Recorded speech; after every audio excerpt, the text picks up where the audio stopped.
What is going on, ladies and gentlemen? Welcome to a discussion video on Star Wars Battlefront. Now, in this video, I basically just want to talk about Star Wars Battlefront as a whole, and I want to kind of give you guys my complete thoughts on it and the Star Wars Battlefront series in general. So, for those of you who don't know, I'm a huge Star Wars fan. I've seen every single movie, from start to finish at least 5 times. I've seen episode 1, 2, 3, all the way to 6. And I'm a big fan. So getting into this, I wasn't one of those people who jumped on the hype train and then just played it for the sake of playing. I know a lot about Star Wars, and I gotta say, initially this game was amazing for about 45 minutes. Okay, 45 minutes. This was an amazing game through and through until you really get into it and you really play it some more. The game honestly has its own fair share of problems with most games, but one of my biggest problems with this game is the fact that they have $50 DLC. Okay, $50 for a season pass. Let me tell you why this is so wrong and messed up. No matter how much content they put in it, let me tell you why this is so messed up. Okay, so first of all, Star Wars Battlefront doesn't at its core feel like a complete game. Okay, it does not feel complete. It feels like a rushed game. It feels like, well, not rushed, I'm sorry, I don't want to say that it's rushed. That was wrong. That was a bad choice of words.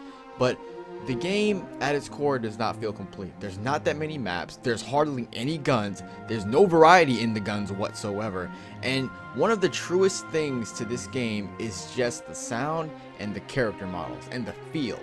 Okay, the feel of the game, it does make you feel like you're playing in a Star Wars universe.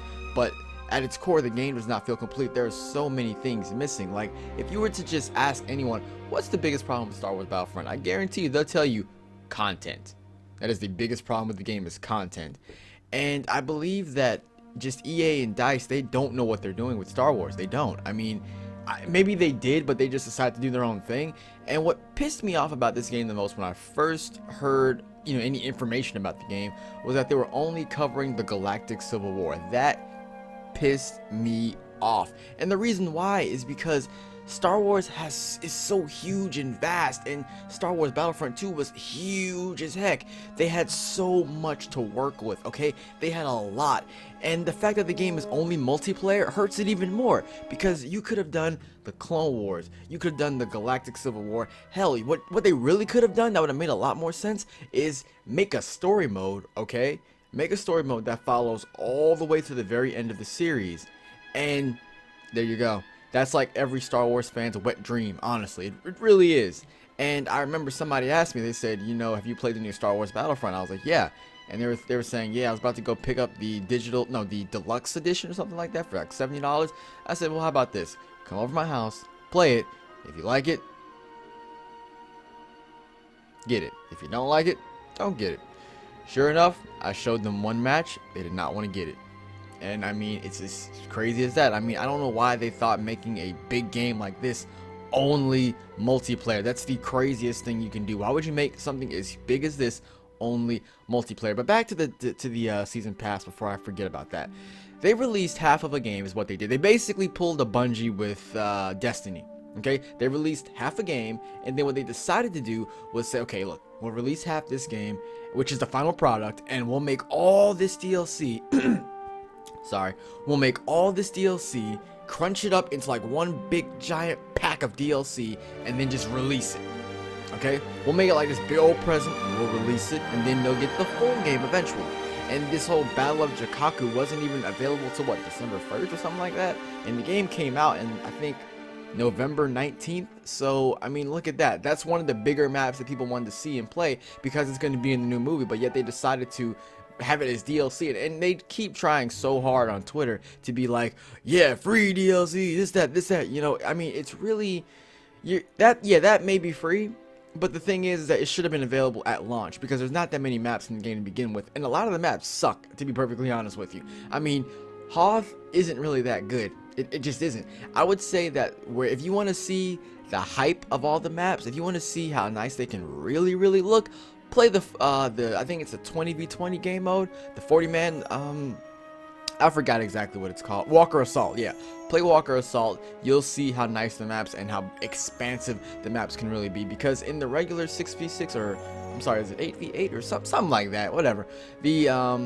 those game modes, they're really not that much to talk about, honestly. They don't look that good. I mean, they do look good, but they don't really flow well with a lot of the game modes, and they just don't feel right at all. And I don't want to sound like one of those gamers that just sits there and complains about every single thing in the world, because I'm not. You know, I wanted this game to be amazing. I did. And just, it's not. You know, to be perfectly honest with you, to keep it all short, it's not really amazing. And they just, but this whole DLC thing, it's so wrong, because you spend $60, okay? You spend $60 on the full game. Now let's say, okay, let's make an imaginary scenario to paint a better picture for you guys. Okay, so little Jimmy wants Star Wars, okay? He's a big Star Wars fan ever since he was like 4, and he's like 12 now. So little Jimmy little Jimmy wants Star Wars. So his mom goes out and buys Star Wars brand new for the PlayStation 4 for $67, because after taxes, at least over here, after taxes, it's like $67, okay? And then she turns around and then buys him the season pass. Now, better yet, let's say she were to buy the scratch protection, okay? But let's say she bought the scratch protection, which basically made it 70 plus the extra 50. Does that make sense? Should you have to buy the next part of the game for more content? Does that make any sense to you? Because it doesn't make sense to me. Should you have to go ahead, after you've already bought the game for $60, have to go out and spend more money to get the rest of the game? Like, what has this world come to, where you'd have to buy a game, and then once you finish half of the game, they release another half for basically the same price? Like, what the hell is that? That's crazy. And it's honestly sad. You know, back in the day, they released games like Star Wars Battlefront or Star Wars Battlefront 2, and those games were amazing. They were great. They were fun, and they all had all the content in them. They had every bit of content in them. Nowadays, you buy a game, and one of the biggest fears that we have as gamers now is the game going to run properly, or are they going to just charge us for more season pass and give us half a game without telling us? I mean, it's pathetic.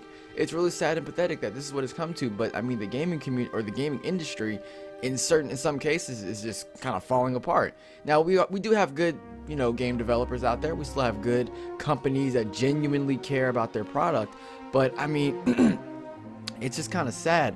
Like, for example, The Witcher 3, they did that game great. They released a full game. It was finished upon release. It worked upon release, and they released free DLC. Like, I think it was 18 pieces of DLC. Okay, it was 18, I think, like some kind of packs or whatever. They were all free. Then they made an expansion set, which is the first one, which is I think 10 hours long. Then the next one is going to be 20 hours long. It's already a 150-hour game.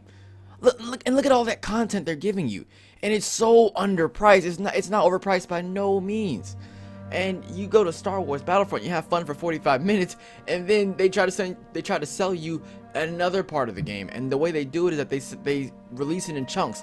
This chunk, that chunk, that chunk, and that chunk, monthly.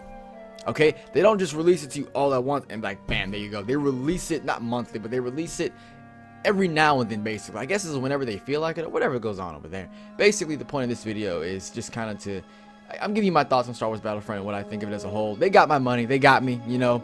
I wasted $60 on it, and if I can get my money back, I would. I really would. But it is what it is. I learned my lesson, you know. I'm going to be a little bit more wise on who I buy games from, because that was just like EA, DICE. Oh man, it's just sad. It's just sad. But that's it for this video. Hopefully you guys enjoyed it. And I want to say real quick, if you're enjoying Star Wars Battlefront, this isn't for you. You know, this video isn't really going to... I don't want this to change your opinion of it. If you love it, that's great. I don't want to make it seem like I'm coming at you directly if you love this game. If you love it, that's fine. You know, that's perfectly fine. You know, I'm not trying to get on you. I'm not trying to hate. I'm glad that you like it. I hope you continue to have fun. But I'm just giving my own personal opinions of the game. Hopefully you can accept it and you can respect them. And yeah, so again, thanks for watching. I hope you enjoyed it, and as always, have a great day.